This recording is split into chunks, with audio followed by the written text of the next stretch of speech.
Good evening and welcome to ACS members. Thank you for joining us for this next edition of Industry Insights.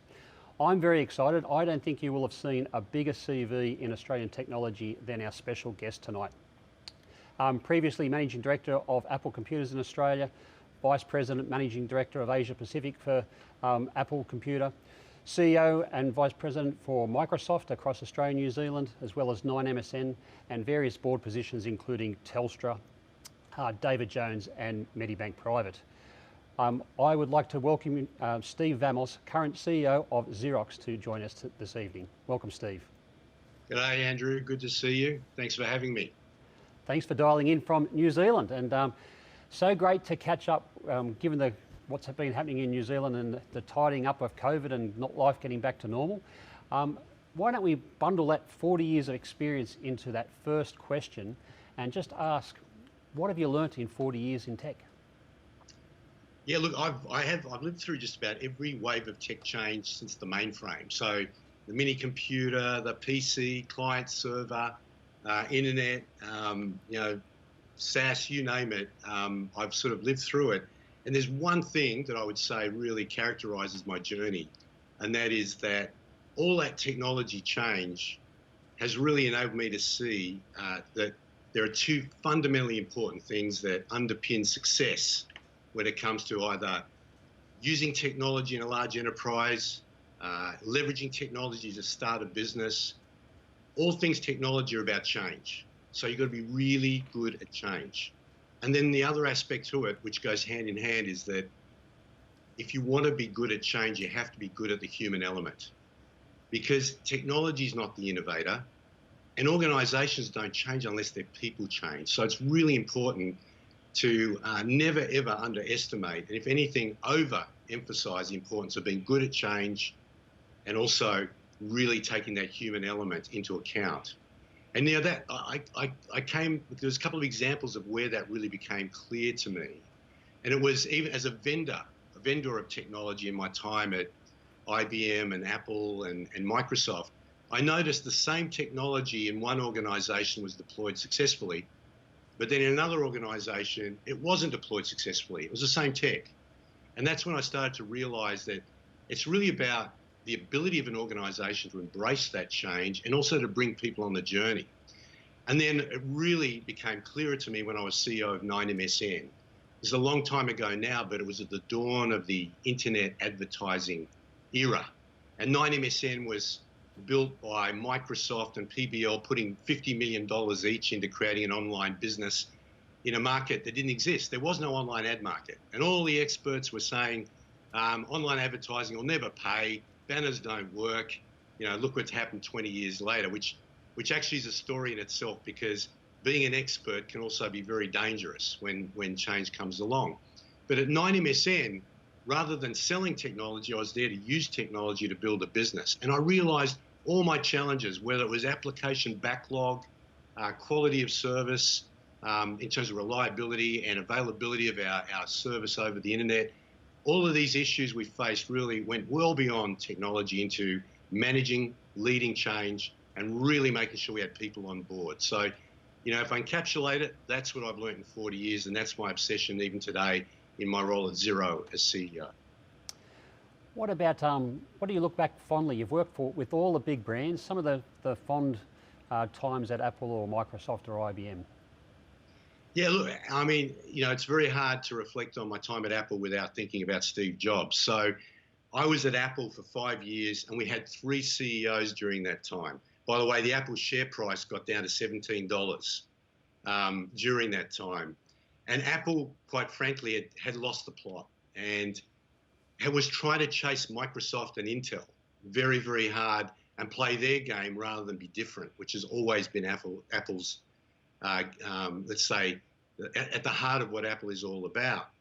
And so we had Michael Spindler as CEO, and he left, and then Gil Amelio came and went, and Steve Jobs came back. So, I reflect on meetings with Steve, very fondly. I mean, it's like one of those things that gets emblazoned in your eyes and mind. It's hard not to you just can't forget that. And the first meeting we had, I was running Apple Asia Pacific at the time, and I had my peers from around the world. around a table, dining table size conference room. He walked in as interim CEO for the first time to brief us as the regional sales and marketing guys about, you know, where he thought Apple needed to go. So we're all furiously writing down everything he's saying, and then he just slammed the table and he said, that really, I won't say what he said, I'm really not happy about this. If you guys aren't smart enough to remember what I'm telling you, you shouldn't be here. So one by one, you saw us drop our pencils and pens around the table and just put our hands down and just listen. But yeah, that was sort of a little bit of the idiosyncrasy. But what was really special was being at the 1997 offsite that he ran. It's written up in his bio, Isaacson's bio. It was at a place called Pajero Dunes, south of Cupertino, and it was a retreat. And he got up on stage and talked about where Apple was going, where it was at, and he unveiled the iMac, which for those of you who've been around long enough will remember it was a multicolored kind of single form-factored desktop computer. And he gave a phenomenal speech at the end that I'll never forget about how Apple was struggling, but if we executed the strategy, there was a good chance we could come back. And if you remember, back then it was Bill Gates and Microsoft that came to Apple's aid, which was quite fascinating in itself. So really fond memories of that, but also realizing that leadership and the human element of leadership frames a company in a big, big way. So every change of CEO at Apple changed the nature of the organization. And I think that all of us, no matter where we sit in an organization, underestimate how the way we think, the way we influence others can actually make a huge difference to an organization, especially obviously as a CEO, you set the scene. So that was another great observation about the impact of the leader's mindset on the fortunes of an organization. We're going to drill into that a little bit more, but before I do that, just wanted to remind ACS members, at any time throughout the broadcast, please enter your questions into the chat box on our YouTube channel. So Steve, we're going through these uncertain times. In Australia, recent data from ABS has said that 72% of businesses have experienced declining revenue. What does effective leadership look like in a time of uncertainty? Yeah, this is, look, this has really been a tough time. I should have said, I hope everybody out there is doing as well as you possibly can be in these challenging times, and most importantly, that you're safe and well, and that goes to everyone you care about. So, look, I think that it's really interesting, no matter what level you look at it, and this is not an answer, it's an observation. When things are uncertain and changing around you fast, the thing that I believe is most at the heart and most important is to care. It's to care about each other and look after each other, and also to connect with others. In changing times, you don't know the answer to everything on your mind. The only way you're going to find your way through is to care about others who obviously, will sense that and care about you, but get connected to others who are similarly challenged and connect to your networks. I mean, this is what's great about the ACS and the network here, is that it gives you a reference point, it gives you contacts. At the foundation, that's really critical. So, for example, at Xero, when we were confronted with this, first thing we had to do was make sure we looked after our people and our customers. And so all our focus moved to making sure our people were safe and able to work from home effectively. And also we did what we needed to do to help our customers. And we accelerated product development in a couple of areas to give our customers better cash flow tools. We modified some of our compliance software to help with things like compliance through payroll with the JobKeeper initiative from the Australian government. We set up a whole bunch of online resources around working from home. So at the end of the day, if you care about others and you respond that way and you connect well with others, that's the foundation of getting through it. But everything above that and beyond that is really, in a sense, dependent on what sector you're in, what stage your business is at, and what your individual circumstances are. So there's no one single way of dealing with this. Just want to look at innovation. In Australia, we have 2.4 million businesses, and only 5% of those have 20 or more staff. So the bell curve is in the small to medium enterprise space. Last quarter, we just found out that the economy in Australia contracted by 0.3%.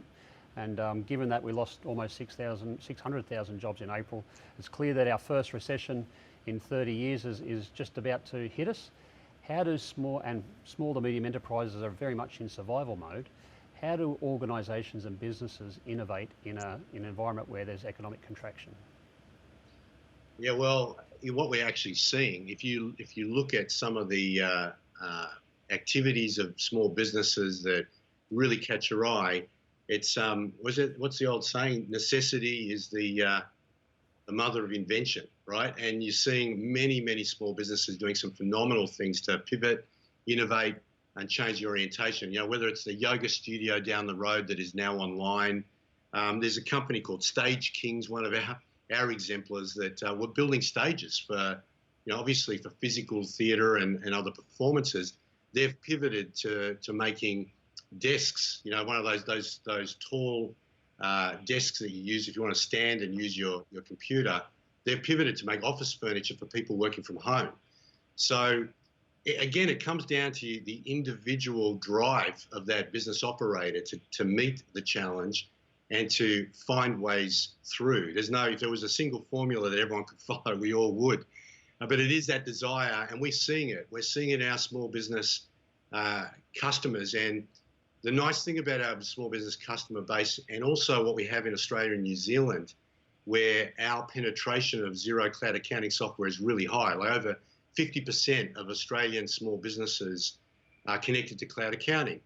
And that's a big deal because it means that they've got accountants and bookkeepers who support them, advise them, who are actually seeing the data on their business consistent with how they see it, and they can really collaborate around that. And so at the end of the day, getting advice and having access to advice, and our accountants and bookkeepers are our partners, are busy right now helping their small businesses deal with their cash flow challenges.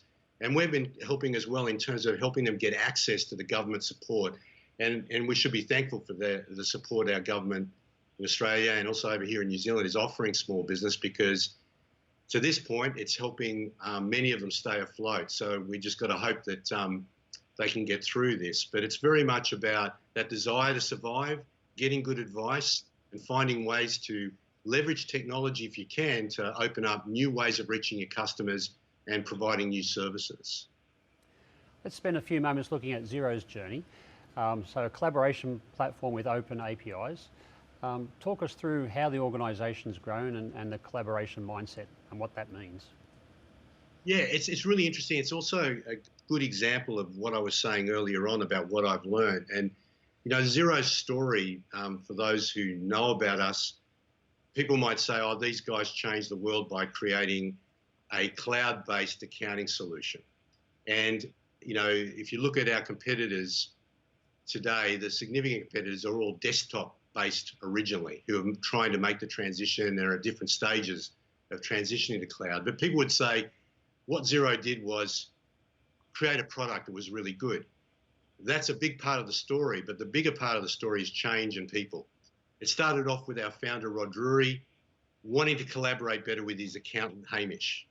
And so instead of, he was frustrated, he said, look, every time I send my accountant the data, it's out of date by the time he gets it and loads it onto his PC.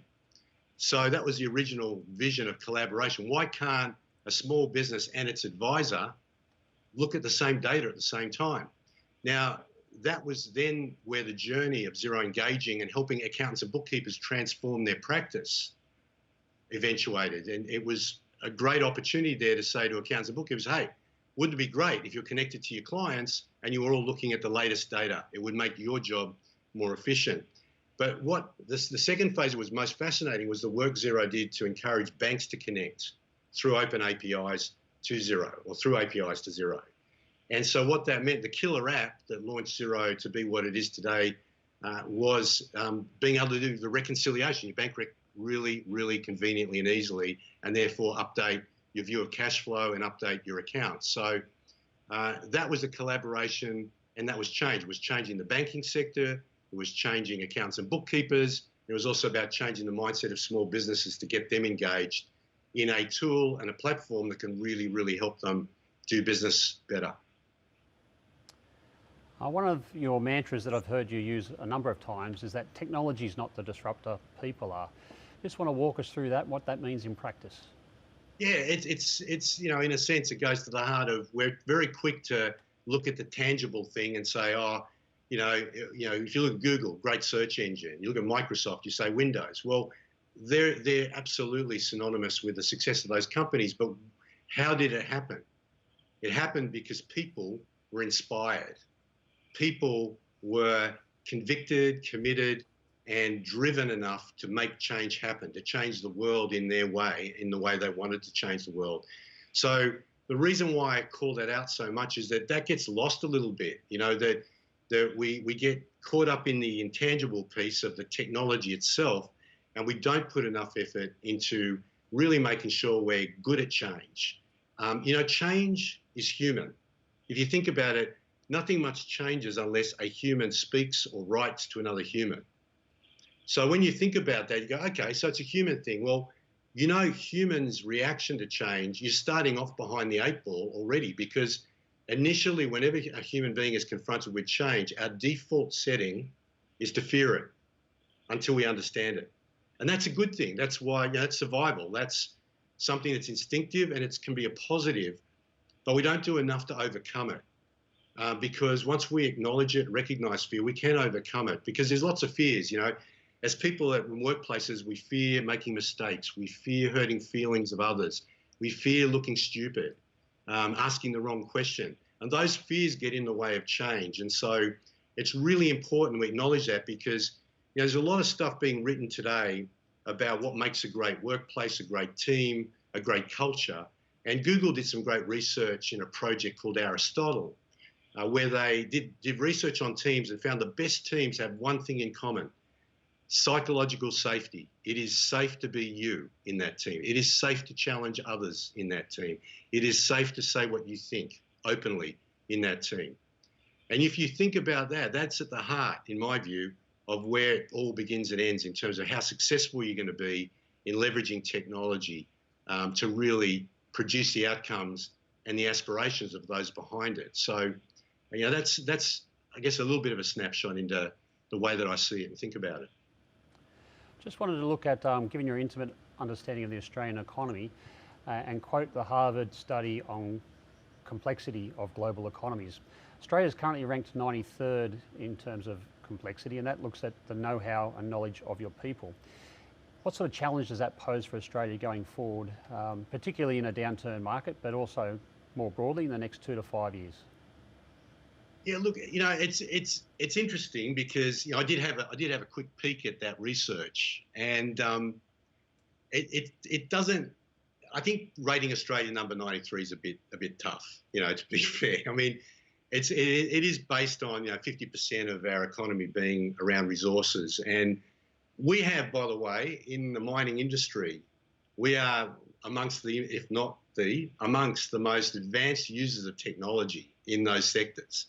So it's not exactly, I'd be interested to see where the Canadians ended up in the list. I should have checked, but it's not really well tuned to economies that do have a big component of, let's say, natural resources. That said, I would say, and having worked for IBM, Apple, Microsoft, Australia is a great adopting technology economy. It's always in the top 10 of all these big technology companies. Is a great market to operate in. So there's a lot of good here in Australia in terms of being able to take advantage of technology. I think where our criticism as tech industry people is possibly most valid is we haven't done enough to encourage more. Now, it's a hell of a lot better now than it's ever been in terms of the availability of venture capital and the awareness of government around the productivity benefits of technology.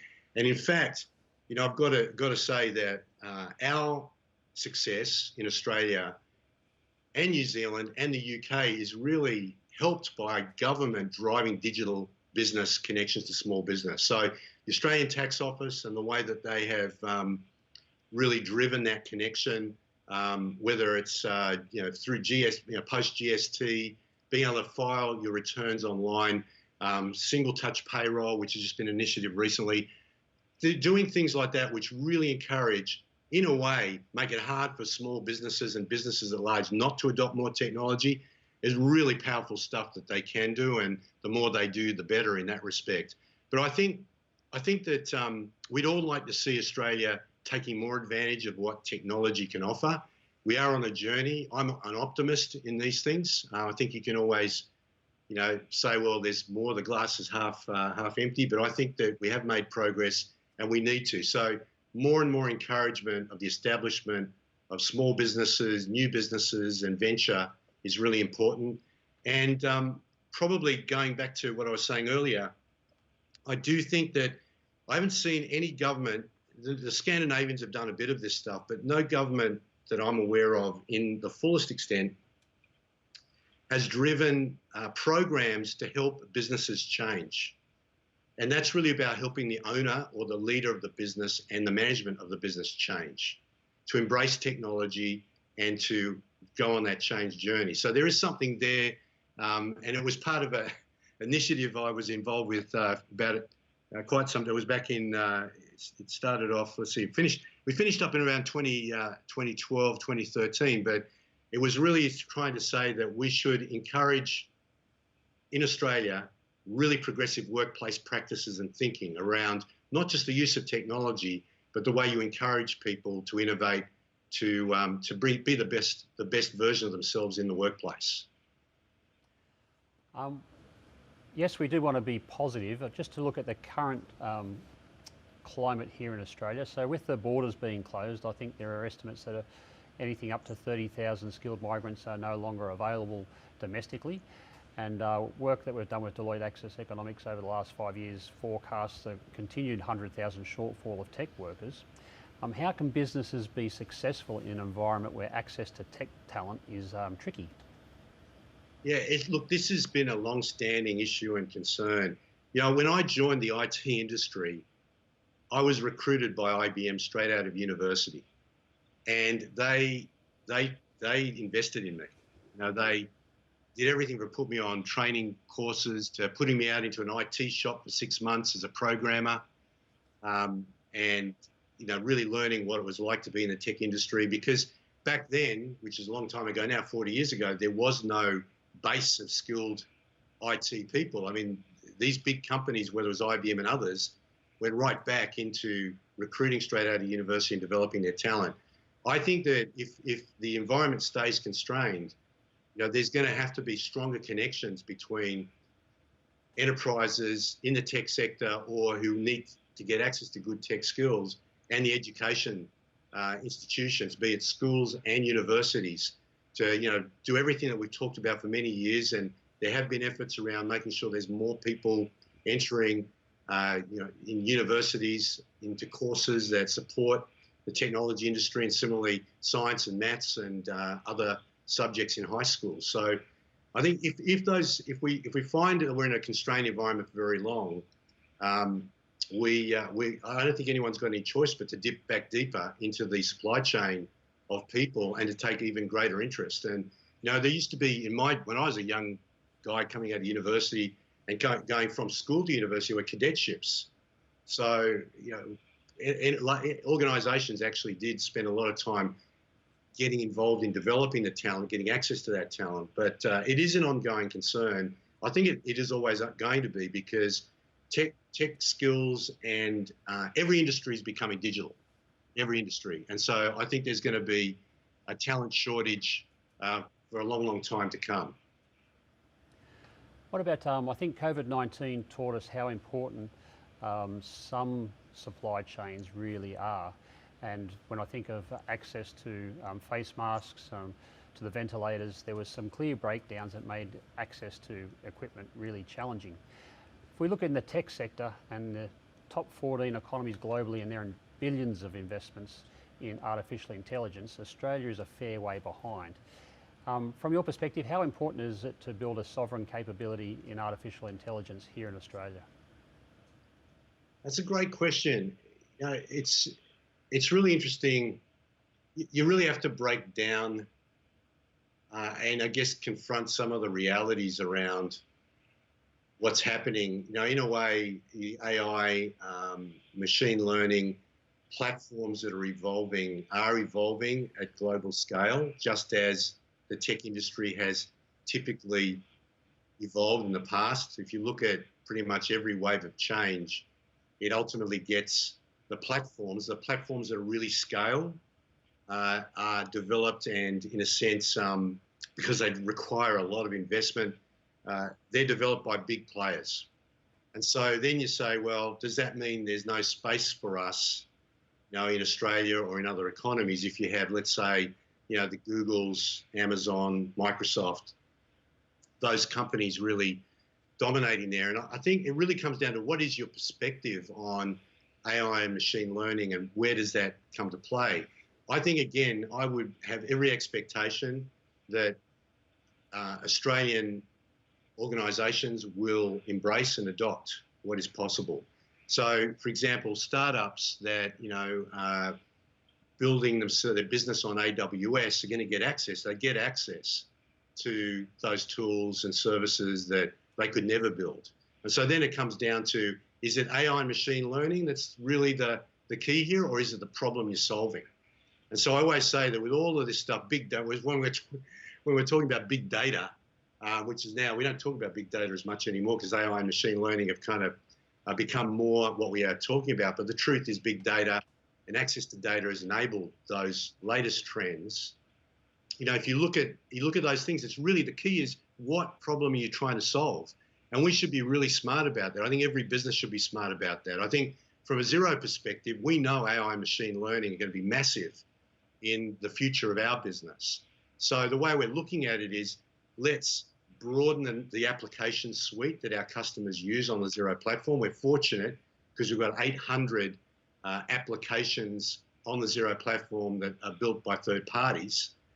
Let's take that and the data and really understand how we can turn the applications that are being used to serve a purpose into the source of insights and recommendations, so that 10 years from now, instead of going to Xero on a laptop and doing a report or running one of the applications that connects to Xero, you can talk to Xero.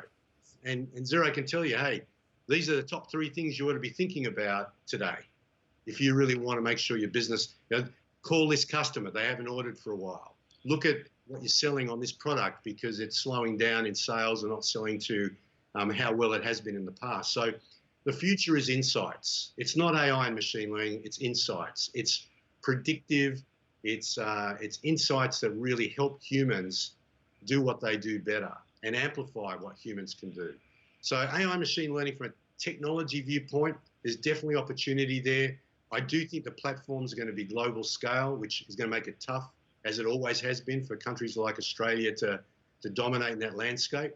But in the applications, the services, and the opportunity to take those global, now is as good a time as ever for businesses to be doing that. What about your observations on the overall digital maturity of small business in Australia? Just how big is the SaaS market, not just in accounting, but more broadly? How much of the servers are on-prem, or how much digitisation still needs to occur? Yeah, it's a great question, because small businesses, there's such a diverse spread. You've got the self-employed person, you've got this employing small business as well, and some small. Usually it's probably one of the least well-defined sectors around the world is small business, because for some organisations it's quite large, for others it's under 10 employees, it can be up to 100 employees. But look, I think there's been various studies done that demonstrate that the utilisation of cloud apps in small business still has a ton of room to move. The reason why, the fact that Xero has achieved 50% penetration in Australia, or cloud accounting, I should say, has achieved that level of penetration in Australia, is really an impressive thing. But I think it's not really a proxy for small businesses fully utilising SaaS. So we see the opportunity as huge. In terms of quantifying how big it could be, I guess by the time I figured that out, it's probably grown again, because it's going to evolve. But I would think the expectation would be that over the next 10 years, cloud adoption in every aspect of what small businesses do will be very, very broadly based. Innovation in financial services and the connection, for example, of financial services to accounting and other applications is going to mean there'll be way more compelling reasons for small businesses to to be in the cloud because they'll be able to manage their cash flow better. They'll be able to get access to capital. And then the final one is government. And I also already mentioned, Australian government is progressive. Australian banks are progressive.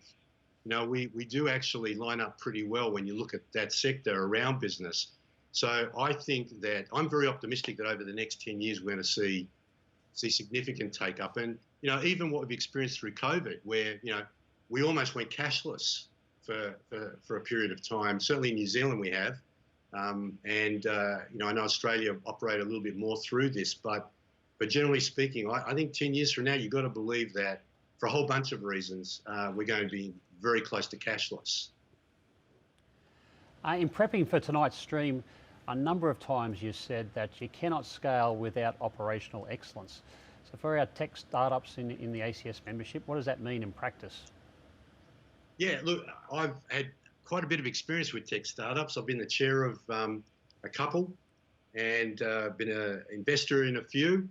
And it is a fascinating, exciting place to be. It's hard though. It's hard. I think often about how special it feels for those who do make it, to do find success through that journey. The point that I made about operational excellence and innovation is that when you are starting your business and you're sitting around a dining table or whatever it might happen to be, and you're creating that initial idea, turning that initial idea into a product, operational excellence doesn't really mean a hell of a lot in that particular context because you're not really operating your business, you're trying to create it. But it's not long after that you've got to get your head around the fact that operational excellence, which means doing what you do really well, is important to continued innovation. So at Xero, as we've gone from a startup to now 3,000 people around the world, we've often come up against this thing in our journey about, we don't want to implement these processes and systems because then we become corporate, we become an enterprise rather than being that cool startup. And what I keep saying to everyone is, let me tell you, the biggest obstacle to innovation once you start to scale is not having operational discipline and excellence. So for example, AI and machine learning.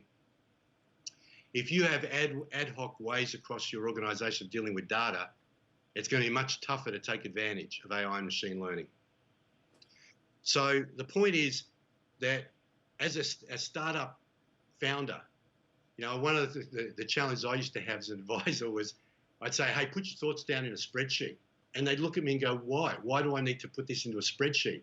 I say, because if you can't translate what's in here down on paper and what your assumptions are about the outcomes you're going to create, well, do you really have a business? I mean, that's the point, is that you've got to be able to take what's in your head and put it down and be clear about your assumptions. And then what you'll know is what you put down in month one will be wrong. You'll know that for sure. But at least you attempted to do that. You can then look at what's changing and you can consciously evolve. So I think the ultimate example of how innovation and operational excellence go well together, in fact, are totally connected at scale. And I'm saying, as you scale, if you want to scale your business, you better be good at both. If you don't want to scale your business, well, stay a startup for as long as you like, but that's not going to get you too far. But the great example is Apple, where they continue to innovate. And if you look at how they executed retail, you look at the quality of their products, you look at everything they do, you can see innovation and operational excellence really coexisting. What about the innovation and operational excellence seems to be a little bit in contrast with the mantra of failing fast and pivoting. Where's that sweet spot around balance? And if you failed, is it you just haven't put enough into the operational excellence? Okay, so let's look at that, because it's really interesting when we talk about that. Remember, I talked about change and the human element. What we found over the last few years, guess what? We talk about agile. Guess what? We talk about design thinking. Guess what? We talk about fail fast. All of that says, think about the customer. Put the customer at the center of what you're building. Test it. See what they think. Change it. See what they think. Change it again. So the whole point here is the days of creating monolithic products are over because it's too risky.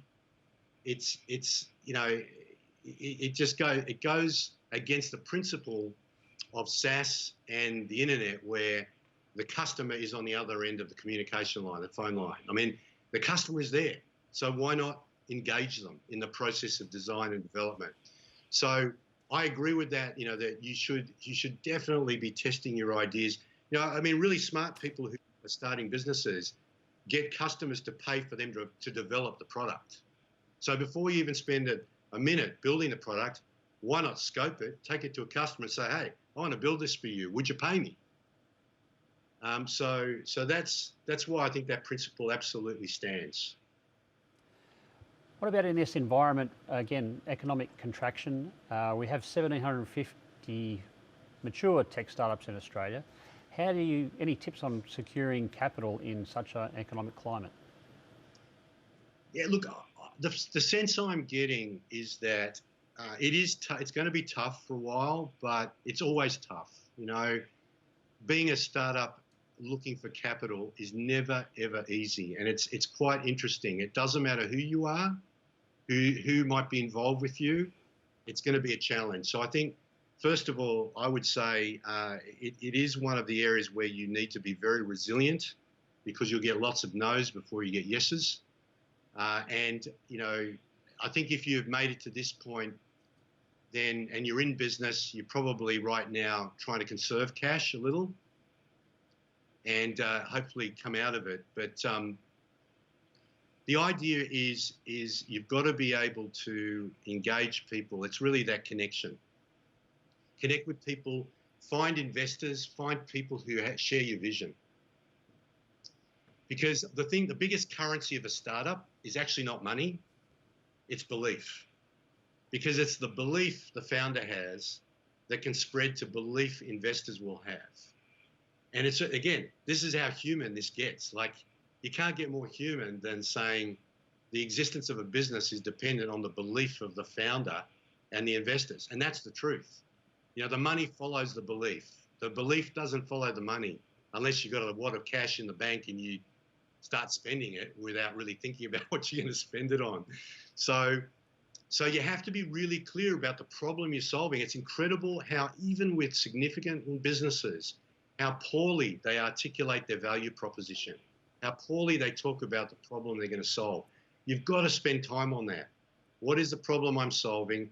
Why is this going to make a difference to a significant or an important or a targeted group of people? Why should other people get on board with you? So it really is a sales and a human relationship skill, being able to communicate. And you've got to chip away and chip away and chip away and find, learn from every no that you get. There's no magic. I don't think it's ever going to be easy, whether it's COVID-19 conditions or not. But the good news is the venture community in Australia is way bigger and better than it has ever been. And hopefully, and I know, I've talked to a couple of the guys in that space, and they're still looking for good ventures to invest in. They'll probably be a bit tougher on valuations, but that's, again, it's always better to have a little bit of something big than a lot of something small. Our first question coming in from ACS members is Michael Kelly. What's a mistake that you've had in your career, and what did you learn from it? Hey, Michael, thank you for that question. Well, there's been a few. So, and by the way, mistakes are learning. I don't know how much I learned from my successes, but boy, oh boy, I've learned from my failures. And, I think one of the ones that stand out for me was actually as a salesperson at IBM, where we were trying to sell a very significant mainframe computer to a university. And I was the sales manager in the Canberra office of IBM. And I actually was fortunate enough to have the help of our managing director at the time, a guy called Brian Finn, that a few of our audience today, I would hope, would remember. And Brian would come down to Canberra and meet with the client with me and say, we'd have a chat with the client. And as he was leaving, he'd always say to me, Steve, I don't think we're going to win this business. And I was pretty confident because even I was a sales manager, my sales rep was a really good friend of the decision maker, and they would drink sherries together on a Friday afternoon. And so this, I kept getting told that we're not going to get there. And I said, no, look, Kevin's got a great relationship with this guy, and, there's no way we're going to miss out on this. So anyway, one day, a little bit further down the line, Kevin, the sales rep, doesn't turn up till late, rings me and says, well, she didn't turn up, but late that morning, he rings me and says, I'm really sorry to tell you that I got a phone call from the client today saying they bought from somebody else. And then I had to ring Brian Finn and tell him the news. And there's two things out of that. When I told him that we lost, the only thing he said to me was, I'm really sorry to hear it, and I hope you learned something from it.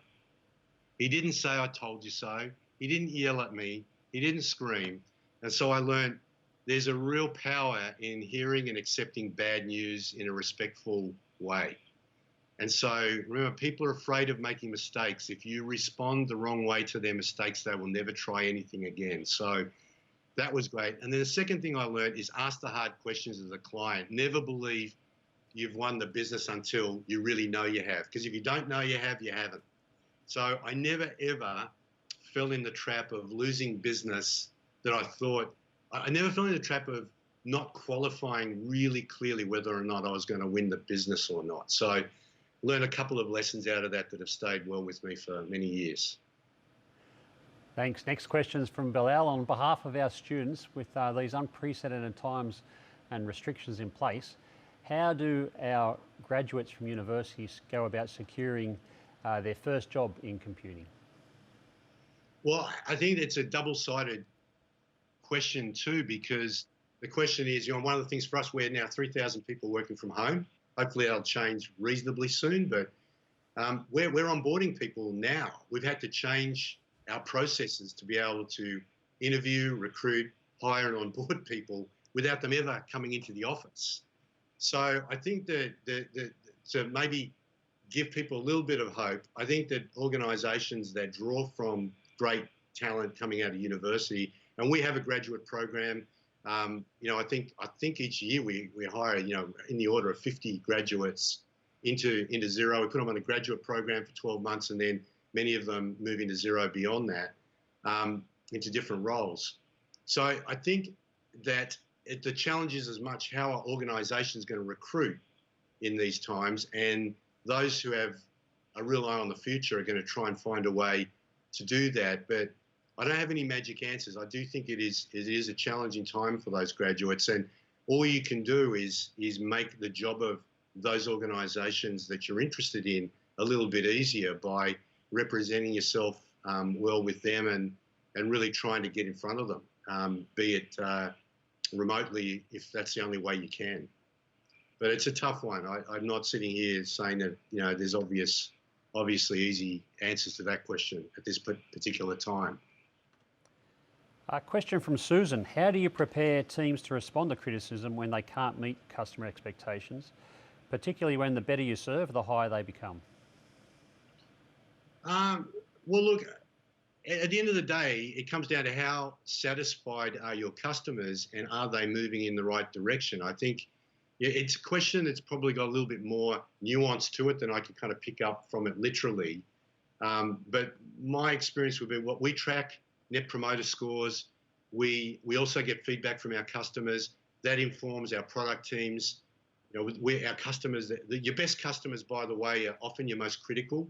So it's a good thing for your customers to be tough on you and to make it clear what needs to be better. The point about that is you've got to accept those gaps in performance or functionality or meeting expectations as gifts. And so what's important is the way you respond to them internally. If you're hearing that a customer's let down, then you've just got to find out, well, why? What's happening? And clearly, if your people are trying to do the best they can, then you've got to support them in going to the next step. There's no great benefit. There's never great benefit in beating up on anybody, to be blunt. It's one of those things where the toughest things can be said in the most human ways if you take the time. So it really I need a little bit more color on the question to know what scenario or situation you're talking about. Is it a failure to do the things you said you would do, which is obviously not great, or is it a failure to meet expectations that you're trying to meet and you acknowledge that and you're going to try and close that gap? They're different scenarios. A question from Michael. In the new hybrid model of working, how important is it for leaders to become highly effective digital communicators?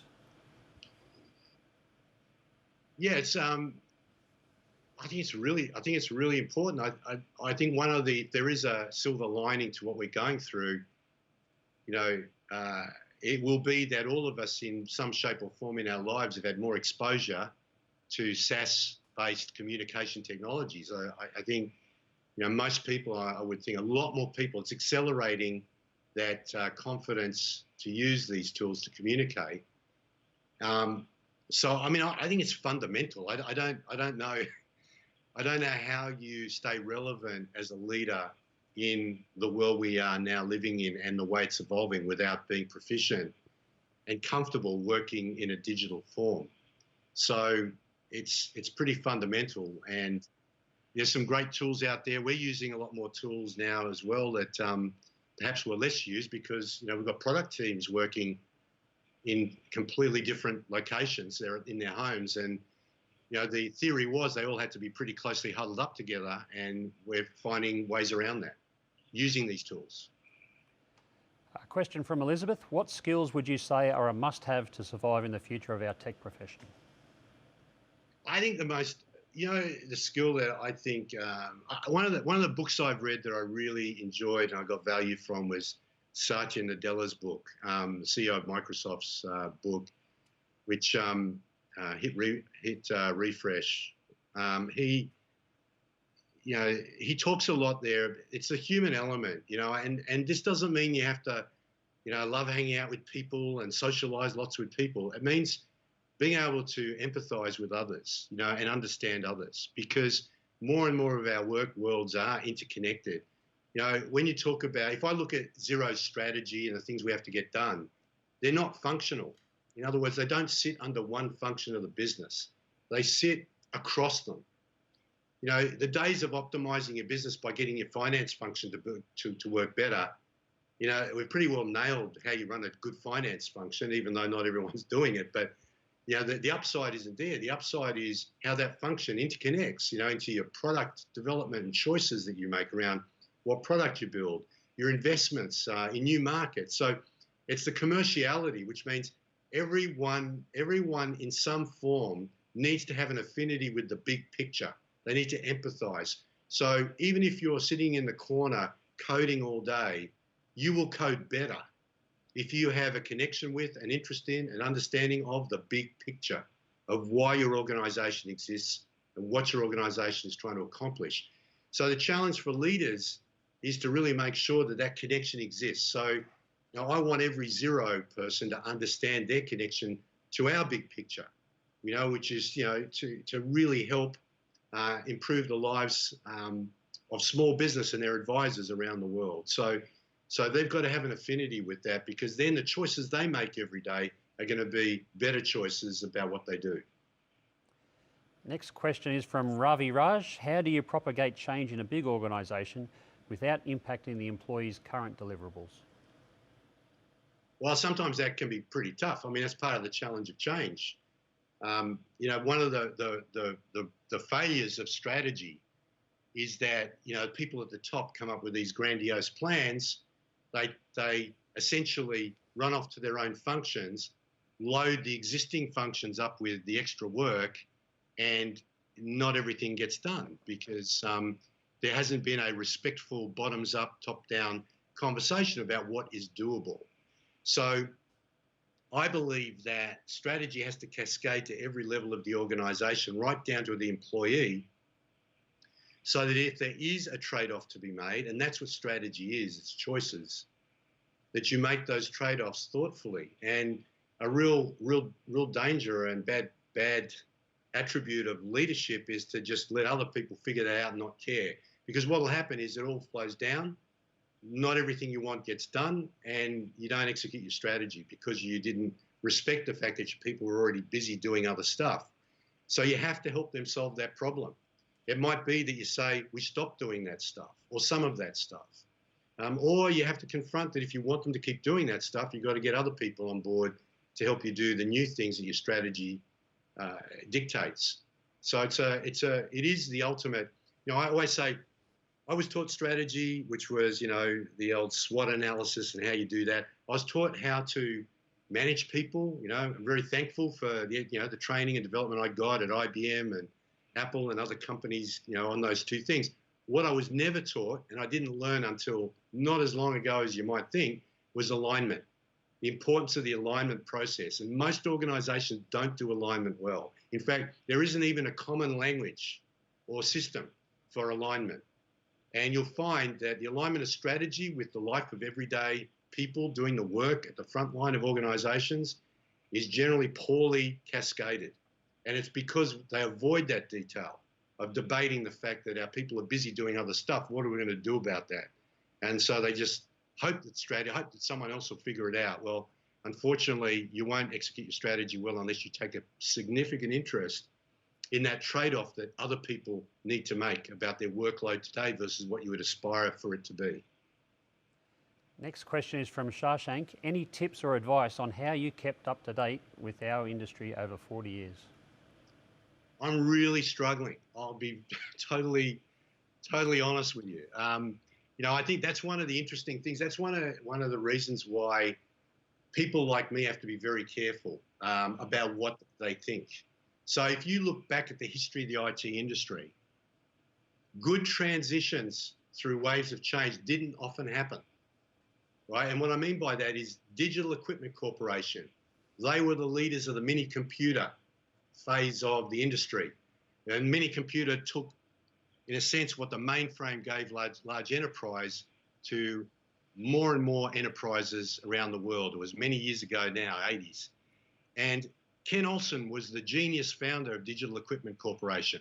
Really, phenomenal. One of the industry's true legends. Ken Olsen actually said these words: "Why would anyone possibly need a computer in their home?" And then you can go to other more contemporary examples that show that the reason why tech companies where they've failed to make transitional journeys, it's because their leaders' mindset got out of sync with the reality of the industry. It's past success and knowledge. Past success and knowledge can be your biggest enemy. If you look at Microsoft, I love Microsoft. I think it's a great company. Of the companies I worked with other than Xero, Microsoft is the one I have the greatest affinity with, more than Apple and perhaps IBM, even though IBM is where I grew up, and I'll always love IBM. But Microsoft had the obsession with Windows, and that success with Windows was the very thing that made it hard for Microsoft to cut loose and realize the world was changing. I'll never forget when we had Hotmail. Remember Hotmail? Probably some of you still have your Hotmail accounts. The biggest and best free email service in the world. And Microsoft decided to rename it Windows Live Mail. And all of us were going, you can't do this. Like, why would you do this? And then they changed it to Windows Live Hotmail in reaction to the negative feedback. But why would that? Why? And it was the success of Windows was a big, big force in the minds of the leaders of Microsoft. Microsoft now is a different company. I mean, if you say what Satya brought Microsoft, he's brought open-mindedness in many respects there that has helped. And look, to be fair, the transformation of Microsoft has been many years in the making as well. But the point here is that for me, what's important is that it's not about what I know that matters now. It's about what the people around me know.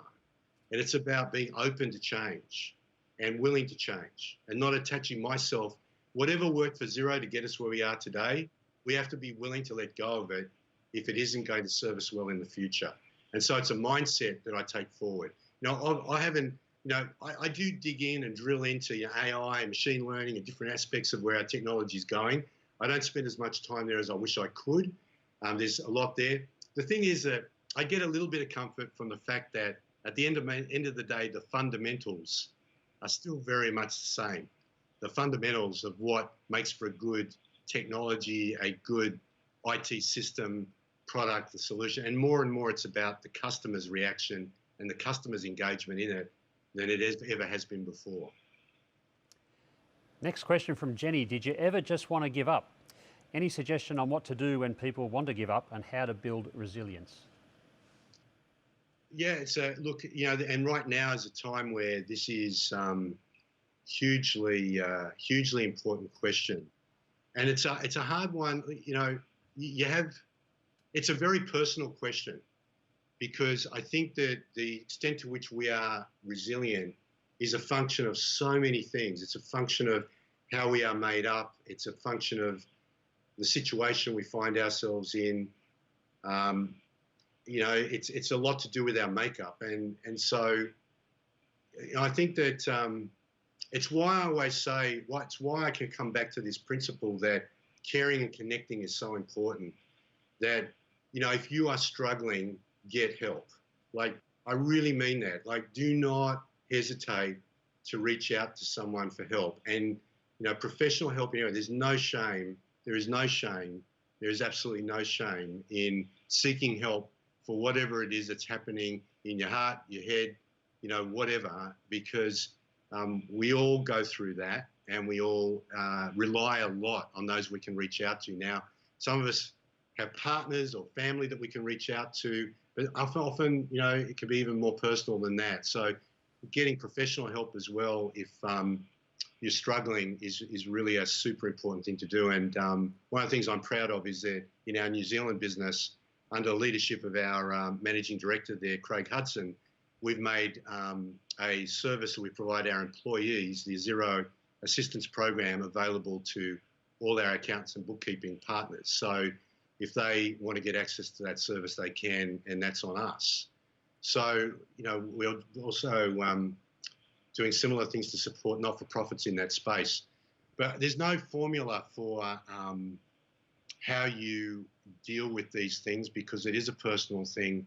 And I'm not the expert, in a sense, on the actual process by which, you exercise resilience in what you face. I wish I could help more in that, but I do think it is in being connected and seeking help where you need it.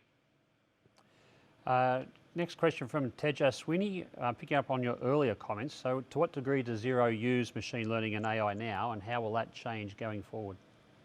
Yeah, a lot. We've got, we're pretty excited about the capabilities we have here in Australia. Sorry, I should say I'm in Wellington, New Zealand right now, but I get confused at times. So in Australia, we've got great talent there in that space. Great team leading our business, our efforts there. We also have a great team in Toronto, Canada, which is a centre of excellence in AI machine learning. I'd say the best example is in customer support. What's interesting is that we have many contacts with our customers that come through something we call Xero Central.